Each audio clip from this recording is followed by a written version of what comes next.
bien dans son job. On parle du handicap, de l'inclusion. Très concrètement, on va en parler avec bien le CEO, le fondateur de Servatech. Il est avec nous, Valentin Delorge. Merci d'avoir répondu à notre invitation. 25 ans, parce qu'on met en avant les entrepreneurs audacieux. 25 ans, vous l'avez créé il y a 1 an et demi, donc vous aviez 23 ans et demi.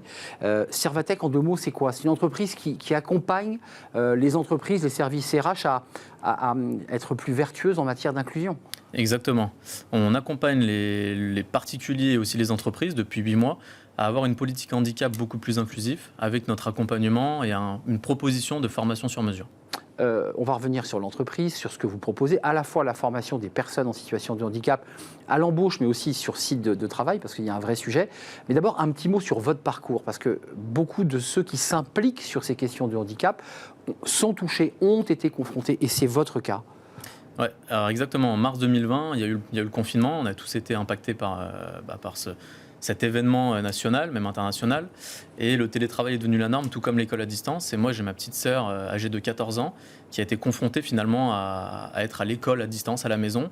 Et elle est née avec une malformation de la main gauche. Et elle n'a pas été accompagnée finalement à cette transition numérique de devoir travailler à la maison. Donc j'ai réfléchi finalement à des solutions pour elle qui n'existaient pas. Et moi, par un parcours plutôt numérique et informatique, j'ai donc réfléchi à des solutions pour elle et toutes ces personnes en situation de handicap. Vous créez votre entreprise, Servatech, il y a 1 an et demi. Aujourd'hui, vous avez déjà des clients, de très gros clients. Qu'est-ce que vous leur dites d'abord? Parce qu'il y a toujours une phase d'explication, d'expliquer ce qu'est Servatech, ce que vous faites avec nous, mais ce que vous faites avec vos clients prospects. Qu'est-ce que vous leur dites et en quoi ça les accompagne? Alors aujourd'hui, on leur explique qu'est-ce que le handicap, qu'aujourd'hui 12 millions de personnes sont en situation de handicap en France, que 500 000 personnes cherchent un emploi dans cette situation en France et qu'il y a une demande. Et qu'aujourd'hui, les entreprises ont tout bénéfice à aller chercher ces personnes-là. Donc on leur explique qu'on leur apporte un accompagnement, qu'on leur apporte notre spécialisation dans le handicap. Et aujourd'hui, le handicap, c'est compliqué d'être légitime. Nous, on a réussi en 1 an et demi à être légitime et d'accompagner des très grands groupes internationaux. Être en règle aussi, parce qu'il faut quand même rappeler que les entreprises doivent respecter une règle. Alors, la plupart ne le respectent pas. Des 6% de personnes en situation de handicap sur les lieux de travail dans les filiales, ce qui n'est pas le cas aujourd'hui. Ça les accompagne aussi à être plus vertueuses dans le cadre d'accords qu'elles peuvent signer avec les partenaires sociaux. Vous implémentez pour quoi faire très concrètement? Nous, on s'implante finalement pour venir en accompagnement, pour venir vraiment en accompagnement plus. On a une offre qui est 360 degrés sur le handicap. Donc on a finalement la formation numérique, qui est vraiment notre métier. On forme les personnes à être plus à l'aise avec le bien-être de leur métier pour éviter le turnover. On a aussi un constat, c'est que d'après handicap.fr, 67% des salariés ne savent pas qui est leur référent handicap. Donc finalement, ils n'ont pas de référent pour avoir un accompagnement ou alors pour avoir pour expliquer leurs besoins ou leurs difficultés. Donc nous, on est là finalement pour faire cette triangulaire entre le salarié, le manager et nous. Alors, ce sont des formations sur mesure. J'imagine que vous les adaptez à chaque personne. Donc, il faut aller sur site, il faut ensuite monter un programme de formation adapté à chaque personne. C'est quoi ces programmes de formation? Qu'est-ce que vous leur proposez et qu'est-ce que les personnes en situation de handicap cherchent? Alors aujourd'hui, on fonctionne en 3 étapes. On a la première, c'est l'évaluation de besoin. C'est finalement comprendre le besoin de la personne, comprendre ses difficultés à travers finalement un entretien informel avec la personne. Donc elle peut finalement nous parler et nous, on va comprendre ses difficultés et ses besoins. Derrière, on construit un plan de formation adapté en fonction de l'évaluation de besoin. Le plan de formation adapté, c'est donc une formation sur mesure qui correspond totalement à ses besoins et ses difficultés sur le court et le long terme. Donc on parlait du numérique, évidemment. Il y a d'autres types de formations? Il y a la formation numérique, mais surtout pour évoluer dans l'emploi. On permet à la personne finalement d'évoluer sur des postes déjà beaucoup plus hauts et ne pas laisser la personne à un poste bas parce qu'elle est en situation de handicap. Nous, on permet à la personne d'évoluer dans la société. Et en troisième, on a donc le bilan et le suivi. On suit la personne entre 3 et 6 mois derrière, où elle a un accompagnement. Elle peut nous appeler, entre guillemets, 24 heures sur 24 pour avoir des renseignements, vraiment un accompagnement au quotidien. Donc c'est du service d'accompagnement 360, comme vous le disiez. Les salariés que vous rencontrez, avec lesquels vous êtes en contact, ou vos équipes le sont, je crois que vous avez une dizaine de salariés chez Servatech, qu'est-ce qui remonte du ressenti de ces salariés en situation de handicap? Vous nous disiez, le référent, ils ne le connaissent pas. 2, elles se sentent bien dans l'entreprise? Elles se sentent bien à leur place? Non, parce qu'aujourd'hui, en fait, ces personnes-là restent souvent que 3 semaines sur la période d'essai. Et ils n'ont pas le temps finalement de s'intégrer, pas le temps de comprendre finalement. Vous connaissez les causes, c'est quoi? Oui. L'accessibilité, l'accueil, l'intégration L'accessibilité déjà, on parle d'accessibilité déjà même pas informatique mais déjà du lieu. Est-ce que le lieu est accessible pour des personnes en fauteuil roulant, en mobilité réduite? Est-ce qu'il faut aller au premier étage mais il n'y a pas d'ascenseur? Donc déjà on parle de ce domaine-là. Et après on parle du domaine donc du métier. Est-ce que la fiche de poste finalement correspond au domaine que la personne va devoir exercer? Non, souvent non. Et derrière, nous, on est là finalement pour quand il y a ces problématiques, on est là pour accompagner la personne. Et rectifier le tir, parce que pour être très concret, pour éviter que la personne au bout de 3 semaines dise « Attendez, vous m'avez embauché, mais ça ne correspond pas à ce qu'on m'avait dit à l'embauche », vous rectifiez, vous allez voir les DRH, vous leur dites « Est-ce qu'il y a moyen d'améliorer la situation ?» Enfin, c'est ça aussi la réalité. On est en lien finalement avec le manager, avec le RH, on est là aussi en sensibilisation pour leur expliquer qu'est-ce que le handicap. On leur explique aussi que respecter leur quota de travailleurs handicapés de 6% au-delà de 20 salariés, c'est important pour les malus financiers à la fin de l'année et qu'ils ont tout pour les intégrer.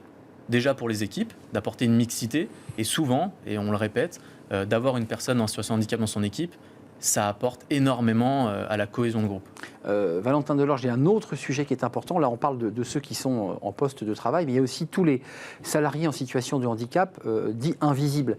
Tous ceux, d'ailleurs, pour être très administratifs, qui n'ont pas déclaré leur handicap et qui sont dans des situations de handicap, des problèmes de dos, des problèmes de motricité, et qui ne le déclarent pas. Alors, comment vous faites avec ces cas-là? Là aussi, vous éveillez les consciences? Alors, on ne force personne déjà à être RQTH, donc à faire cette démarche-là. On ne force pas. On explique quelles sont les démarches, on explique quels sont les, entre guillemets, avantages, parce qu'il n'y a pas que des avantages et des inconvénients, c'est le bon vouloir de la personne. Derrière, on explique au manager qu'il ne faut pas forcer non plus. Nous, on est là aussi pour accompagner les personnes dans leur démarche RQTH si elles le souhaitent, mais on ne force pas.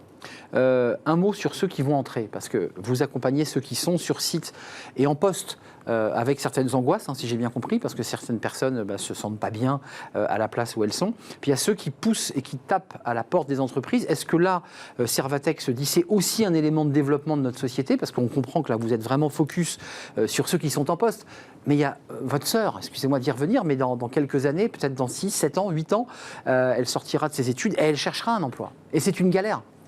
Moi, j'ai créé Servatec pour ma petite sœur. Donc, le but, c'est que quand elle aura 10 ans, donc 25 ans... Vous allez l'embaucher chez Servatec? Je vais l'embaucher.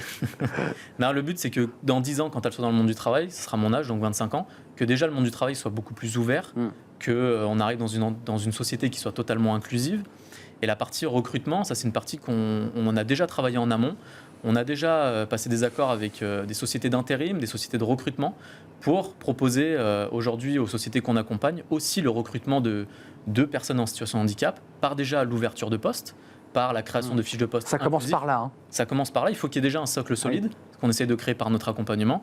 Et après, quand l'entreprise déjà est prête à accueillir ces travailleurs-là, nous, on a déjà toutes les personnes en place pour les mettre en place dans la société. 12 millions de personnes, c'est les chiffres que vous évoquiez en situation de handicap, plus ou moins lourd, et 500 000 personnes qui cherchent un emploi. Pourquoi c'est si compliqué, pour le dire en question simple? C'est si compliqué parce que les entreprises ne sont pas prêtes. Elles ne sont pas prêtes à recevoir des travailleurs handicapés parce que déjà, personne ne sait qui est le référent handicap. 67% des salariés ne savent pas. Ils n'ont pas l'accompagnement. Quand il y a un référent handicap. Quand il y a un référent handicap au-delà de 250 salariés, ça devient obligatoire. Après, donc, il y a l'accompagnement que nous, on apporte, que les sociétés n'ont pas. Et surtout, ils n'ont pas la spécialisation du handicap. Personne ne connaît le handicap tant que personne ne l'a près de soi. Donc, c'est ce qu'on apporte aujourd'hui, nous. Est-ce que vous sentez quand même, à travers votre action, à travers les rencontres que vous faites avec les entreprises, qu'à travers les médias, à travers les prises de conscience, on avance sur ce sujet? Lentement, mais on avance. Petit pas par petit pas, c'est ce qu'on dit souvent. On avance. On a eu la chance de rencontrer Madame Sophie Cluzel il y a quelques mois, anciennement ministre du Handicap, qui nous a confortés dans notre démarche et surtout dans la démarche du handicap en général. Et ça nous permet aujourd'hui d'avoir des petites victoires sur des sociétés qui nous font confiance et derrière, où on peut intégrer des travailleurs en situation de handicap et les accompagner sur la durée. Et donc de passer cette période d'essai de 3 semaines et d'éviter le turnover. Donc il y a un vrai débat chez vous aussi, chez Servatec, pour accompagner notamment sur les fiches de poste, parce que j'imagine que vous êtes toujours en prospection de clients pour développer votre entreprise. C'est quoi les premiers mots? C'est quoi l'entrée en matière quand on vous ouvre la porte et que vous êtes enfin assis chez le futur client? Qu'est-ce que vous lui dites? Vous évoquez aussi votre histoire personnelle que vous évoquiez sur le plateau? Ça dépend déjà du client. Je prends souvent l'exemple, on a signé donc Visiatif qui est leader international il y a quelques mois, c'était notre premier client, on était très fiers.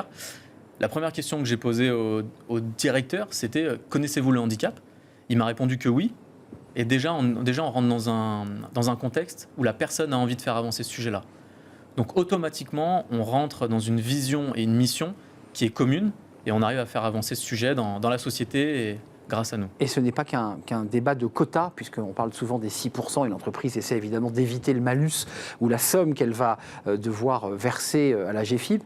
C'est quand même d'abord aussi une histoire d'être humain, d'humanisme, et vous le disiez, de cohésion de groupe. C'est intéressant aussi l'apport que peut apporter une personne en situation de handicap. C'est quoi l'énergie qu'elle apporte? Un regard différent? On se décentre un peu? Un regard différent, une force totalement différente, parce qu'elle vit avec son handicap déjà depuis soit la naissance, soit par rapport à un accident. Et automatiquement, cette personne a une force mentale et physique qui est différente. Et ces personnes, entre guillemets, valides, qu'on appelle, s'en imprègnent. Et finalement, ça arrive à faire avancer le groupe. Moi, quand j'étais salarié, on avait une personne en situation de handicap dans le groupe. Et moi, j'ai tellement appris avec cette personne-là que c'était extraordinaire.